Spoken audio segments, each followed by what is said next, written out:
Janshakti news, जनतेसाठी जनतेसोबत. वाशी, भूम आणि परंडा मतदारसंघाचे आमदार, माजी आरोग्यमंत्री तथा पालकमंत्री प्राध्यापक डॉक्टर तानाजी सावंत यांच्या कुशल नेतृत्वाखाली शिवसेनेने स्थानिक निवडणुकात जबरदस्त यश मिळवले आहे.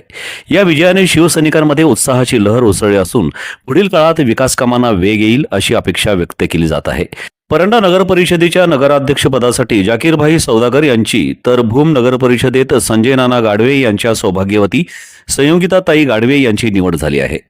या दोन्ही नगर परिषदातील विजयाने शिवसेनेची पकड अधिक मजबूत झाली असून स्थानिक पातळीवर पक्षाच्या कार्यकर्त्यांचा विश्वास दिसून आला.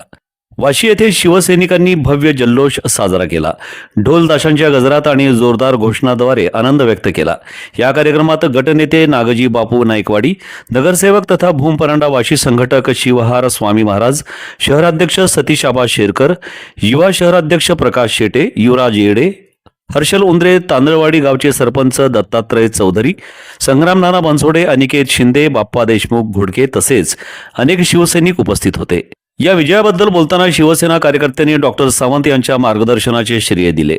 सावंत साहेबांच्या नेतृत्वामुळे स्थानिक मुद्द्यांवर प्रभावी लढा देता आला. आता विकास कामांना गती मिळेल आणि मतदारसंघाच्या प्रगतीसाठी नवे पाऊल उचलले जाईल, असे कार्यकर्त्यांनी सांगितले. या विजयाने शिवसेनेच्या स्थानिक नेतृत्वाला बळकटी मिळाली असून येत्या काळात आणखी मोठ्या प्रकल्पांची अंमलबजावणी होईल अशी आशा व्यक्त केली जात आहे. या निवडणुकीतील यशाने विरोधी पक्षांना धक्का बसला असून शिवसेना आता स्थानिक विकासावर अधिक भर देईल असा विश्वास व्यक्त केला जात आहे.